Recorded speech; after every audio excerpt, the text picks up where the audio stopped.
Good afternoon friends. আমি আপনাদেরকে আজকে একটা মোচার বড়ার তরকারি বা বলতে পারেন মোচার কোফতাকারি এটা বানিয়ে দেখাবো। উপরের বড় বড়গুলোকে আমি কাঠি বার করে পুরোটা বেছে নিয়েছি। এখন যেটা ভেতরে থাকে, ভেতরেরটা আমরা, কেননা মোচাটা বাছতে অনেকক্ষণ সময় লাগে, এই যে ভেতরে যেটা আছে এটাকে আমরা এইভাবে বটিতেও কেটে নিতে পারি। এইভাবে ধরে এইভাবে কেটে নিতে পারি। এইভাবে টানলে এই ভিতর থেকে কাঠিগুলো বেরিয়ে যাবে।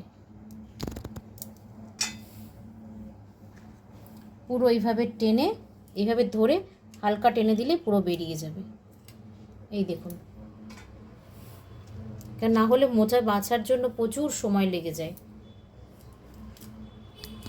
এইভাবে আমি প্রতিটা বার করে নেব। ভেতরের পাটটা আমি এইভাবে টুকরো করে নিয়েছি।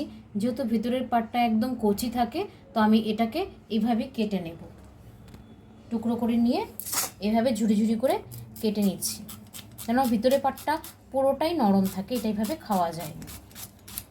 এভাবে ঝুড়ি করে কেটে নিয়েছি একদম। আমি এখানে গোবিন্দভোগ চাল নিয়েছি, হলুদ গুঁড়ো, চিনি, লবণ, জিরে পাউডার, আর একটু কালারের জন্য লাল লঙ্কার গুঁড়ো আর ধনে পাউডার। আর এখানে ফোড়নের জন্য নিয়েছি গোটা গরম মশলা, শুকনো লঙ্কা, তেজপাতা আর হলো সাদা জিরে। আমি মোচাটা অল্প বয়েল করার জন্য এখানে বসিয়ে রেখেছি গ্যাসের ওপরে। এখানে আমি এই টমেটো দুটোকেও দিয়ে দিচ্ছি। টমেটো দুটো বয়েল হয়ে গেলে তারপর আমি মিক্সিতে পেস্ট করে নেব। এখানে ওপর থেকে আমি শুধু একটু হলুদ গুঁড়ো দিয়ে দিচ্ছি, নাহলে রঙটা পুরো কালো হয়ে যাবে।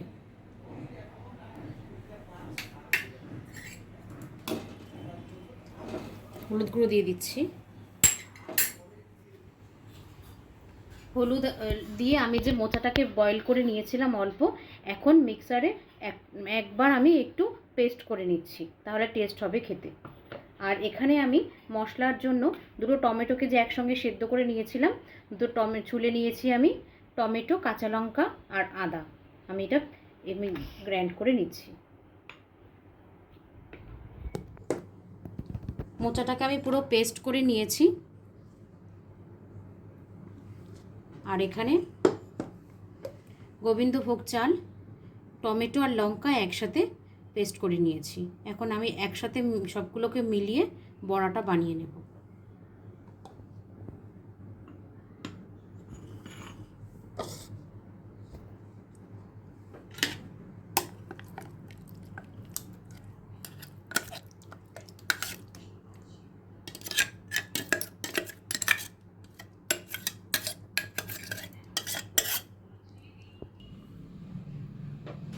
চাল বাটাটা দিয়ে দিচ্ছি।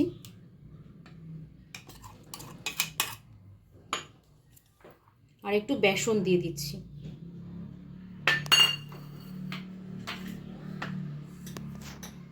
লবণ,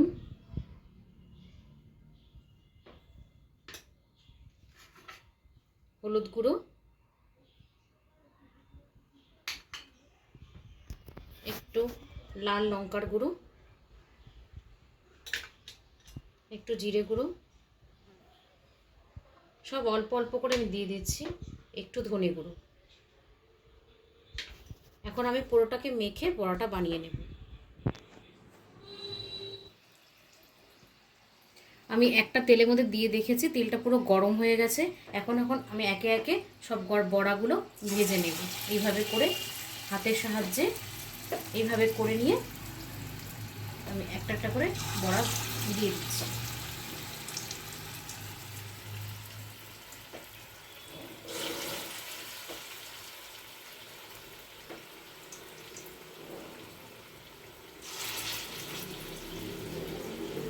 আমি এইভাবে অল্প অল্প করে সবগুলো বড়া ভেজে নেব।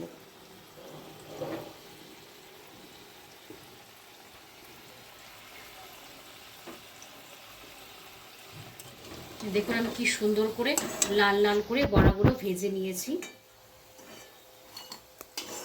এখন আমি তুলে নিচ্ছি। এইভাবে আমি পুরো বড়াগুলো ভেজে নেব। তারপর এইভাবে সবগুলো বড়া ভেজে নেব।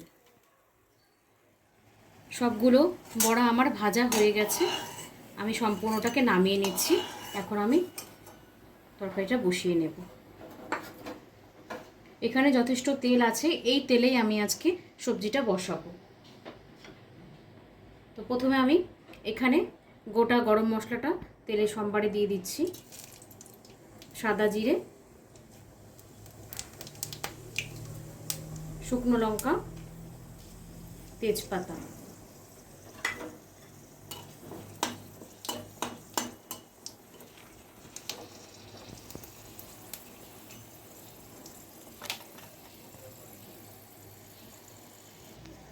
কেটে রাখা আলুগুলো সেই তেলের মধ্যে একসাথেই ভেজে নেব।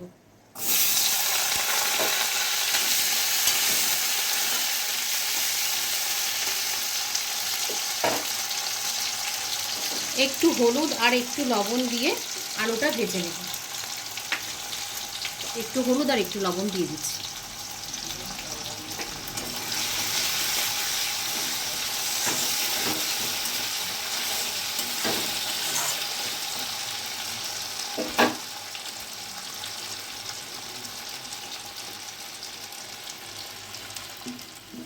আলুটা আমার পুরো ভাজা হয়ে গেছে।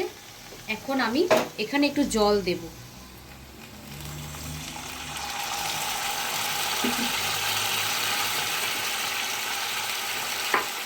এখন আমি এটার মাঝখানে মশলাগুলো এক এক করে দিয়ে দিচ্ছি। জিরে পাউডার, লাল লঙ্কার গুঁড়ো, লবণ, ধনে পাউডার, একটু চিনি, হলুদ গুঁড়ো আর আদা বাটা। সবগুলো একেবারে তেলের মধ্যে ভালো করে আগে প্রথমে কষিয়ে নেব।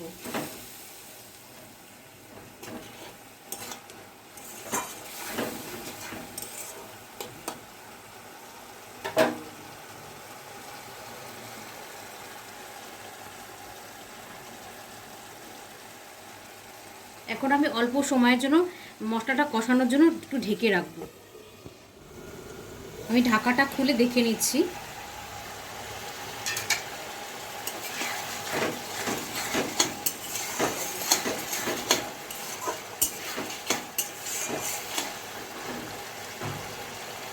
মশলাটা পুরো ফুটে গেছে।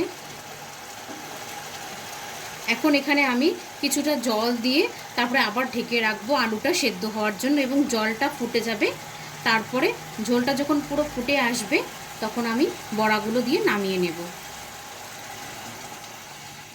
একটু জলটা বেশি লাগবে, কারণ নাহলে বড়াগুলোতে পুরো ঝোলটা টেনে নেয়।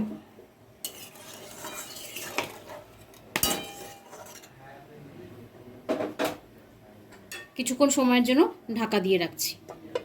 ঢাকাটা খুলে দেখে নিচ্ছি, পুরো ঝোলটা ফুটে গেছে। ঝোলটা পুরো ফুটে গেছে এবং আলুটাও সেদ্ধ হয়ে গেছে।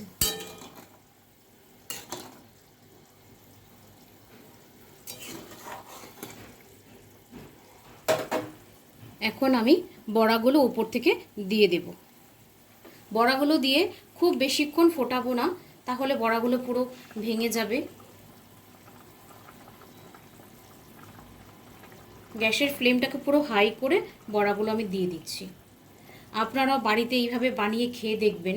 যদিও একটু কষ্ট হবে বানাতে আর একটু সময়ও বেশি লাগবে, তাও খেয়ে দেখবেন, ভালো লাগবে খেতে।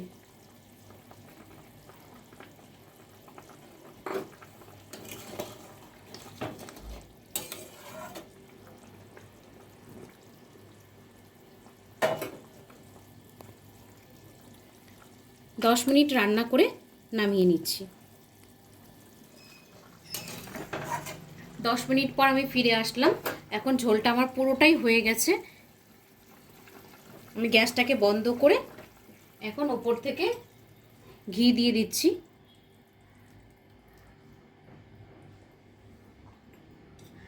গরম মশলা, গুঁড়ো গরম মশলা,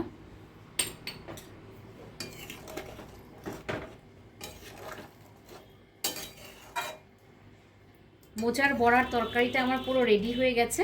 এখন আমি নামিয়ে নেব।